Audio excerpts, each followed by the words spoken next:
TikTok scrolling করতে করতে মানে আমার জিনিসটা অনেকদিন আগে চোখে পড়ে, 2-3 দিন আগে, যে একটা মেয়ে কান্না করতেছে, তার হাজবেন্ড মারা গেছে।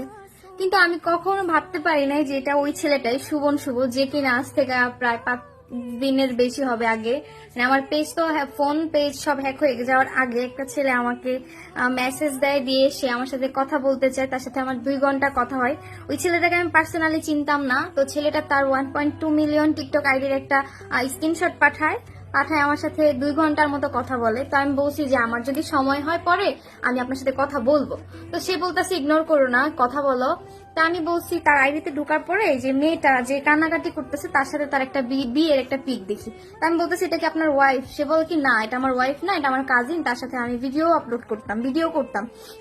তো সে আমাকে তার অনেক কিছু শেয়ার করতে চাইতেছিল, মানে সে তার কষ্টগুলো আমার কাছে শেয়ার করতে চাইতেছিল, বাট আমি সময় দিতেছিলাম না। আমি বলতেছিলাম আমি এখন কথা বলতে পারবো না, আমার এখন সময় নাই। কিন্তু আমি বুঝতে পারি নাই যে এই ছেলেটা মারা গেছে বা মারা যাবে। আমি এখন নিজে শক্ট হয়ে গেছি যে মানে এই ছেলেটার সাথে আমার টানা 2 ঘন্টা কথা হয়েছে। আমার ফোন হ্যাক হয়ে যাওয়ার আগের দিন তার সাথে আমার 2 ঘন্টা কথা হয়েছে। তারপর আমার ফোন সব শেষ, পুরো ফোন হ্যাক হয়ে গেছে। 2 ফোনে আমার আইডি গুলো আমি ফেরত আনতে পারতেছি না। যে আইডির সাথে তার কথা হয়েছে ওই আইডিতে আমি ঢুকতে পারতেছি না, হলে আমি দেখাইতে পারতাম তার সাথে যে আমার কথা হয়েছে।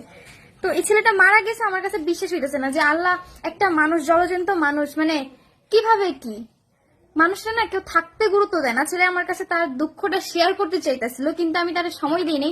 এখন আমার নিজের কাছে আফসোস লাগতেছে যে ছেলেটা কি বলতে চাইছে, একটু যদি শুনতাম তাইলে হয়তো আমার ভালো লাগতো, বা আমি একটু কষ্ট ফিল করতে পারতাম। কিন্তু আমি ছেলে থেকে কথাটা শুনি নাই।